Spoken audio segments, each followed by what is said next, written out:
there is a very specific, uh, almost hollow kind of exhaustion that comes from fighting with a piece of software that just refuses to cooperate. Oh, it is a universally crushing feeling. I mean, it's the kind of frustration that entirely bypasses your logical brain and just, drains your energy right down to the marrow. Exactly.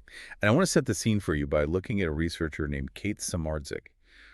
She is a final year PhD candidate, and she is already running on absolute fumes from years of just intense high-level research. Right, which is typical for a final year. Yeah, and on this particular day, she is battling a really complex piece of data visualization software called Cytoscape. And for those who haven't had the pleasure, Cytoscape isn't just a spreadsheet. It is used to map out incredibly intricate molecular interaction networks. Oh, wow. Yeah. That's heavy stuff. Yeah, we are talking about plotting thousands of microscopic genetic nodes where, like, one tiny formatting error in your data can literally crash the entire visual map. Which means it requires immense cognitive load just to operate it. You have to be hyper-focused. And Kate was doing this while her defenses were already completely shot. Right. And right at that extremely vulnerable moment, she's staring at a frozen screen of genetic nodes, and she receives some pretty harsh, less than glowing feedback from her supervisor on a draft chapter of her thesis. Oh no, that's the worst possible timing. It really is. She hits a wall, the frustration just gives way to acute stress, and eventually she just breaks down in tears. I mean, that reaction is such a raw, authentic window into the fragility of the doctoral experience. When you operate at maximum cognitive capacity for years on end, balancing the intellectual demands of your project with the constant hum of career anxiety, you just lose your shock absorbers. You really do. A software glitch or blunt email isn't just a minor annoyance anymore. It becomes an existential threat to your progress. And that feeling is exactly why we are dedicating today's deep dive to this topic. Yeah. Because whether you are a current graduate student trying to keep your head above water, or, someone prepping for a notoriously grueling career path, or just a fiercely curious person, we all know what it's like to hit that wall. To feel like you have absolutely nothing left in the tank. Yes. So what is the mission today? We want to unpack the real, raw, love-hurt relationship of doctoral life. And to get to the bottom of this, we are looking through a phenomenal stack of sources. We are analyzing a full decade's worth of global nature surveys. A whole decade. Yeah, spanning from 2017 all the way to 2026, encompassing tens of thousands of voices from researchers across the globe. We want to explore why highly passionate researchers are burning out, and more importantly, the proven strategies they use to survive and thrive. I want to start by looking at the scale of this. Yeah. Because Kate's story of, breaking down over a software program, it isn't just a quirky personal anecdote. Not at all. When you read through the macro data in these nature surveys, you realize her meltdown is a symptom of a massive systemic reality hidden behind the ivory tower. The numbers from the 2019 survey are particularly damning.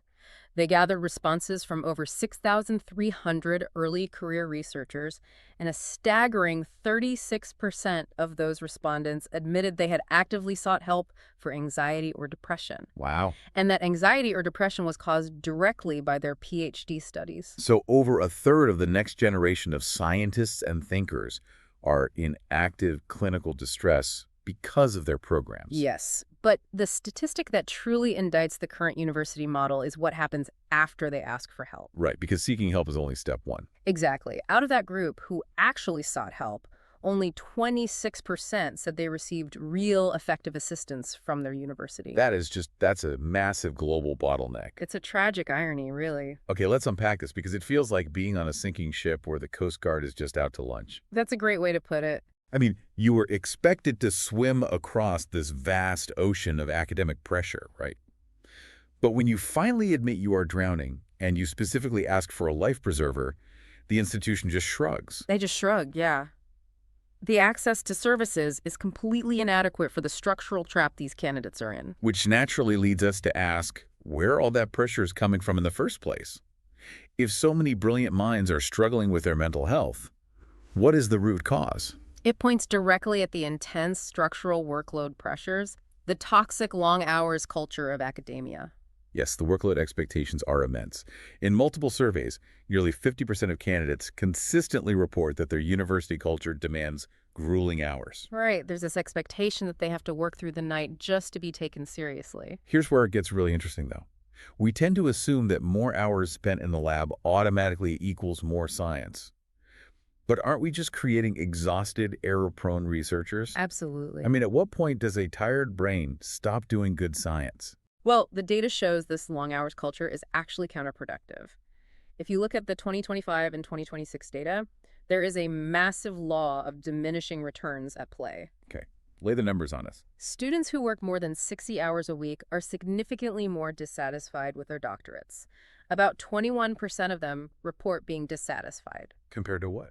compared to those who work 30 hours or less, where only 16% are dissatisfied. So forcing yourself to work double the hours literally makes you hate the work more. Yes, and this intense time pressure is actually a primary reason why 1 in 5 candidates fail to finish. 1 in 5 drop out early. Yeah, they just leave the program entirely. Because an exhausted brain just starts making errors. You miss obvious patterns, you mess up your data entry, and you end up spending days fixing mistakes you made during an all-nighter. Which is exactly why we need to pivot to how successful candidates break this cycle. Since overworking clearly damages both the researcher and the research, how do they reclaim their time? The sources brought up this idea of a 9 to 5 PhD, which I find fascinating. It is fascinating, but we have to introduce a vital nuance here from an ecology candidate named Victoria Crozier. She points out that the strict 9 to 5 schedule was actually invented for factory work. Right, for the industrial assembly line. Exactly. It's not for unpredictable academic research. You can't just clock out if an experiment runs long or if you're out in the field tracking wildlife. So the goal isn't a rigid punch clock. No, the goal is what she calls bounded flexibility. Bounded flexibility. I really like that phrasing. It means you work when your brain is optimally primed. Maybe that's noon to 8 p.m. But you place a hard ceiling on your total weekly hours. And there are some very practical tools to enforce those boundaries, like veteran candidates' shared actionable tactics. For instance, Luke Nell recommends using Gantt charts. Oh, I love a good Gantt chart. They're great. You use them to map out realistic deadlines visually. So instead of a terrifying mountain of work, you tick off small, achievable milestones. It helps you see the end of a task. And seeing the end gives you permission to actually stop working, which ties into another crucial piece of advice: protecting your energy. Treating your mental clarity as your most valuable asset. Yes, taking half days, resting when you're sick instead of producing poor quality work, and disconnecting completely after hours. These are essential survival skills. It makes perfect sense. You wouldn't run a complex analysis through a multi-million-dollar machine that's broken, so don't do it with your brain. Exactly. But it is easy for us to tell you to set boundaries and take a day off. Yeah. What happens when the person grading your entire future refuses to let you? Yes. We have to address the elephant in the lab. The supervisor dynamic. Yes. The power structure here is intense. It really is. And the most uncomfortable data point in this survey reveals the dark side of this. A deeply unsettling 21% of students experience bullying or harassment. That's incredibly high. And supervisors are the most common perpetrators. Alarmingly, 57% of those bullied feel completely unable to speak up for fear of repercussions. Because reporting the person who secures your funding and grades your thesis feels like career suicide. So, what does this all mean for a candidate trying to survive? Veteran students emphasize that learning to say no is a crucial survival skill. You have to set firm boundaries early on to avoid being taken advantage of. I have to bring up this blunt, honestly hilarious advice from a UK student based in France. Oh, the vacation quote. Yes. When asked for advice, he said, quote, politely, tell your advisor to F off if they refuse your vacation request. It's aggressive, but it gets right to the point. It really does. And it emphasizes that vetting a supervisor's lab culture before joining is way more important than the prestige of the project. You have to ask the current students how they are treated before you commit. Absolutely. No amount of prestige will protect your mental health if the lab culture is toxic. So after discussing the staggering mental health hurdles, the toxic hours, the bad bosses, I'm sure you, the listener, are wondering, why on earth do people still do this? It's a very logical question. Right. But despite everything, the data shows that 75% of candidates remain satisfied with their choice to pursue a PhD. 3/4 of them. And that brings us to the profound joy of discovery. The love in this labor of love. Passion overcomes pressure. It really does. Take the story of Marina Kovacevic. She's a chemistry student in Serbia who started with absolutely no funding. None at all. Zero. She worked side jobs bartending just to survive, and then abruptly switched fields completely. Talk about stressful. Right. She epitomizes the overworked, financially stressed student. Yet she says she is exactly where she needs to be, and she's filled with joy because she just loves the puzzle she's solving. That is incredible. It reminds me of Srijit Radhakrishnan.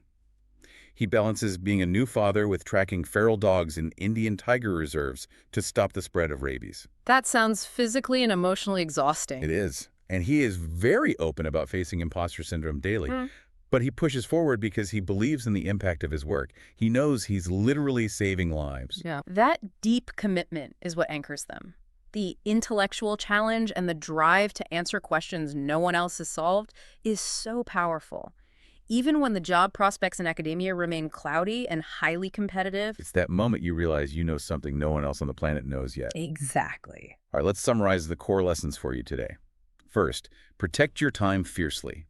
Bounded flexibility is your friend. Second, view your mental health as a critical resource. You can't do good science with a burned-out brain. And third, remember that the people you work with matter just as much as the work itself. Vet your supervisors. Oh, absolutely vet them. I want to share a beautiful grounding reminder from a third-year student in South Korea.